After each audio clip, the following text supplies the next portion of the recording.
Ava never forgot the sound of metal twisting against metal, the screen that cut the night open, and how her legs moved before her mind did as she ran toward the smoking car flipped on its side with headlights flickering like dying stars while the world around her froze in shock.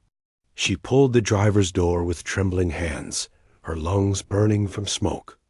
And when it wouldn't budge, she climbed through the shattered window without thinking, cutting her arms on the glass as she reached for the unconscious man hanging from his seatbelt, whispering, "Stay with me. You're not dying tonight, okay?" His pulse was weak, his breathing uneven.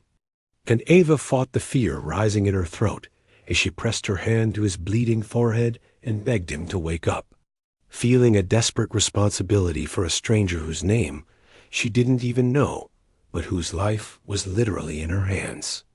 The paramedics took almost 10 minutes to arrive, and Ava stayed by his side the entire time, her voice steady despite her fear as she kept assuring him he'd be fine, brushing blood from his face while her own shirt soaked in red, refusing to leave until the ambulance doors closed. The next day, she learned his name, Ethan Hall, 28, an architect with a promising career and a smile that could soften even the hardest day. And she felt relief, knowing he'd survived the nightmare she walked into. When Ethan's sister called Ava from the hospital, her voice shaking with gratitude, she said, "The doctor said if you hadn't acted fast, my brother wouldn't be here." And Ava gasped softly, because she had never thought of herself as a hero. Ava visited Ethan 2 days later, expecting a quick thank you, but the moment their eyes met, something quiet and powerful passed between them. A kind of recognition, a feeling that fate had tied their lives together that night on the road. Ethan insisted on knowing everything about her, thanking her again and again, calling her brave, extraordinary, unbelievable, and Ava felt overwhelmed by a kind of attention she had never received before, but couldn't deny she enjoyed.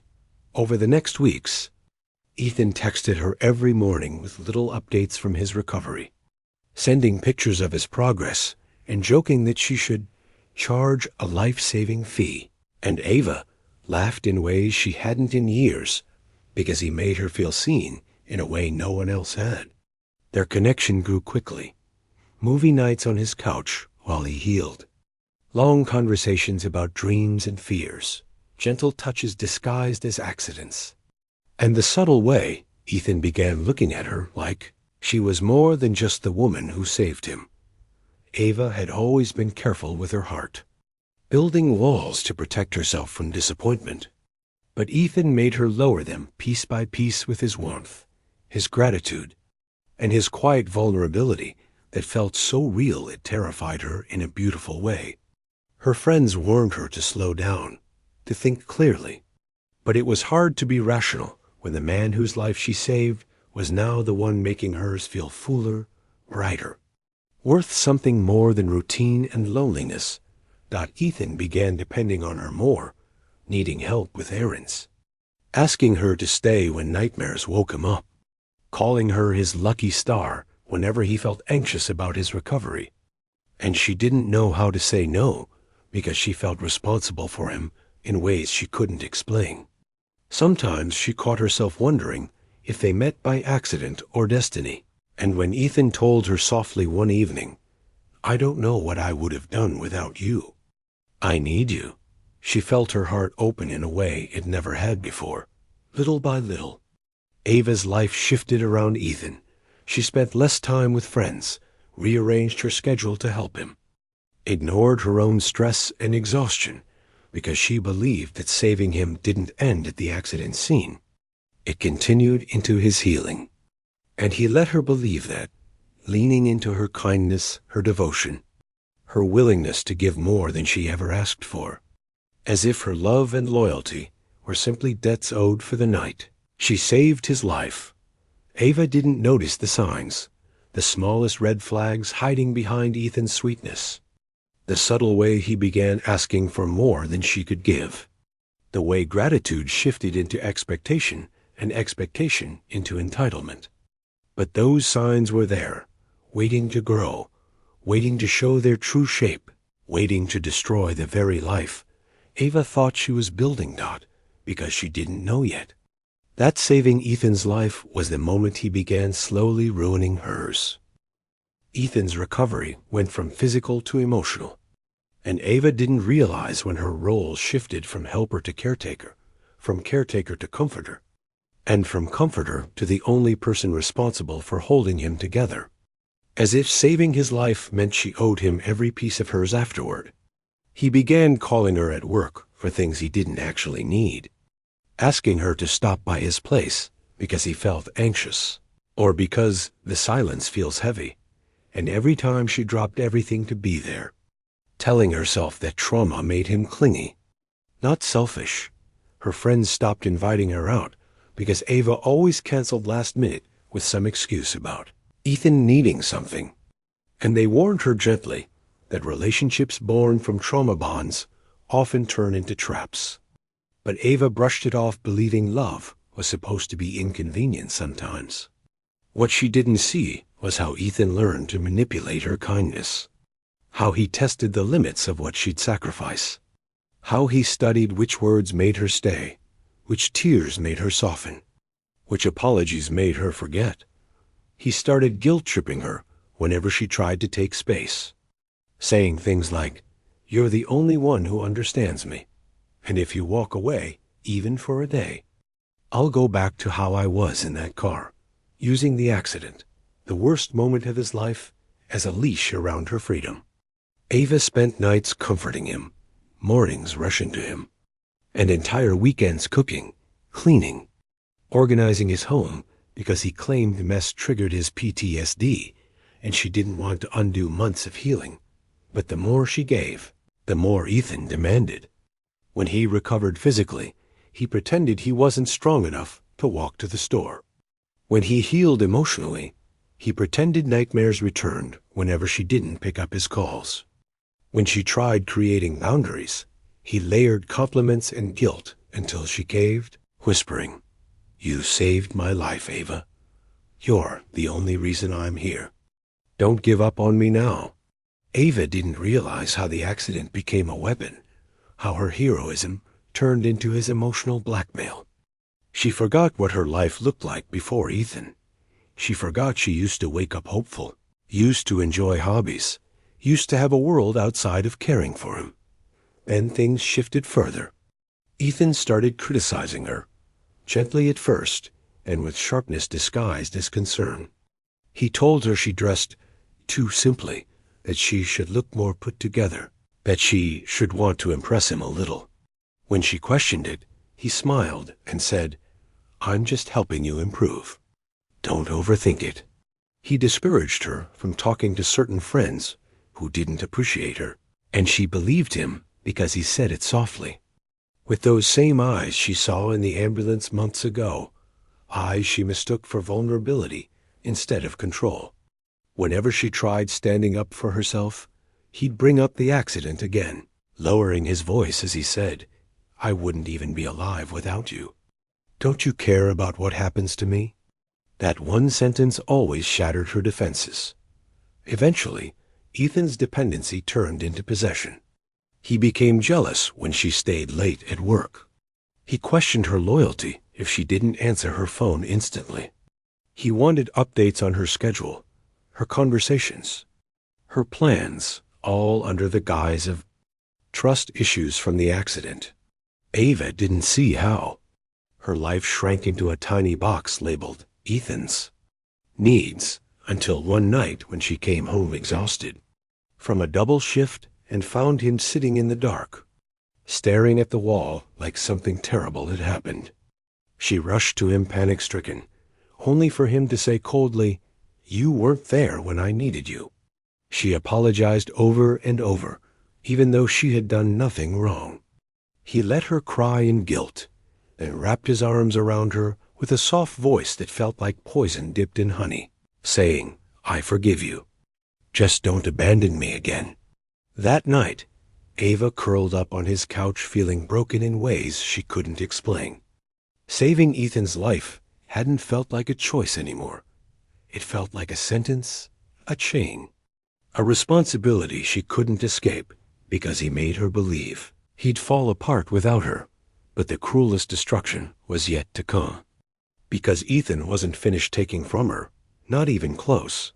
He had one more part to play. A part that would shatter Ava's world completely, the same way she once pulled him from shattered metal and broken glass. Only this time, she would be the one left bleeding. Ava didn't realize how completely she had disappeared inside Ethan's world until her boss called her into the office one morning, voice flat, eyes tired, telling her she'd been late too many times, absent too often, distracted beyond repair, and that the company couldn't accommodate her personal emergencies anymore. She stood there trembling, unable to explain that her emergencies weren't hers at all. They were Ethan's nightly breakdowns, Ethan's panic spirals, Ethan's demands that felt like obligations because she had saved him and somehow believed she owed him her entire life in return. When she told Ethan she'd lost her job, he didn't comfort her. He didn't apologize. He didn't take responsibility. Instead, he sighed in annoyance and said, "Why didn't you tell them you were helping someone with trauma? That accident destroyed me, Ava. Isn't that worth some understanding?" His words hit her like a punch she couldn't dodge, blaming her for choosing survival instead of him. Her savings disappeared quickly. Groceries, his prescriptions, gas for all the late-night drives when he claimed he couldn't be alone. Small things that stacked into something catastrophic. Every bill suffocated her. Every day felt heavier than the last. But Ethan always reminded her softly, "You saved my life. I need you." And she stayed because she didn't know how not to. One evening, while cleaning his place after he'd fallen asleep, she found something behind his dresser, a set of unopened therapy pamphlets she'd begged him to read, a journal she had bought filled with blank pages, and several prescription bottles untouched. He wasn't healing. He wasn't trying. He was using her because she made it easy. The realization cracked through her like lightning. The next morning, Ava told him she needed space, a break, a breath, something for herself, and Ethan's entire mask shattered. He became cold, sharp, cruel in a way she'd never seen before, accusing her of abandoning him, of being ungrateful, of being selfish for wanting her own life back. When she tried to defend herself, he raised his voice and said the words that finally broke her. "I never asked you to save me. That was your choice. So stop acting like I owe you anything." Ava's knees almost buckled from the shock. For months, she had sacrificed her sleep, her job, her friendships, her sanity, believing she was helping someone she loved. And now, the man she saved was blaming her for saving him. She walked out of his apartment shaking, tears burning her eyes, feeling like every part of her identity had been used, drained, erased. But Ethan wasn't finished ruining her life yet.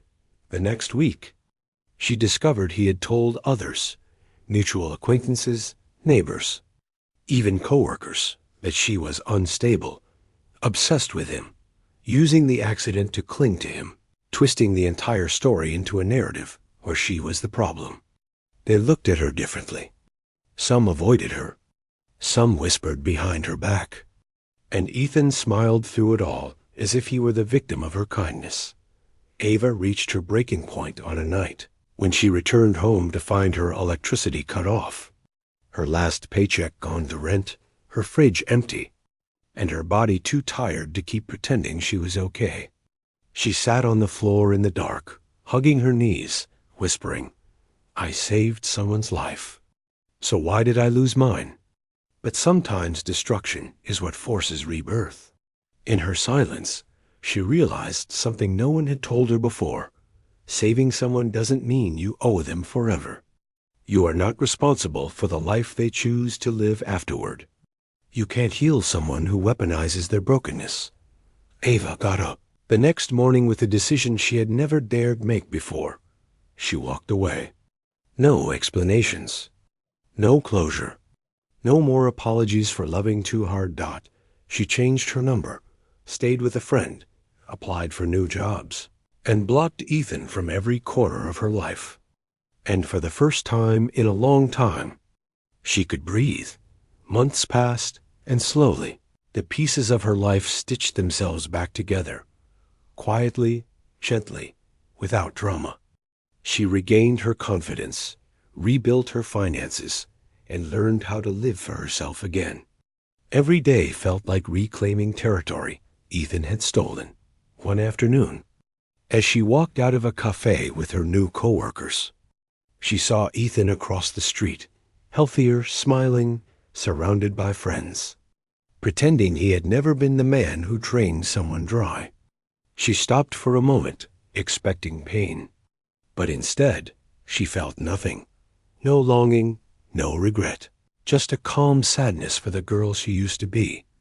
Ava realized then that saving Ethan didn't ruin her life. Staying did. Ignoring the red flags did. Believing suffering was love did. And when she turned away and walked forward, a warm wind brushed her face as if the universe was whispering, "You finally saved yourself."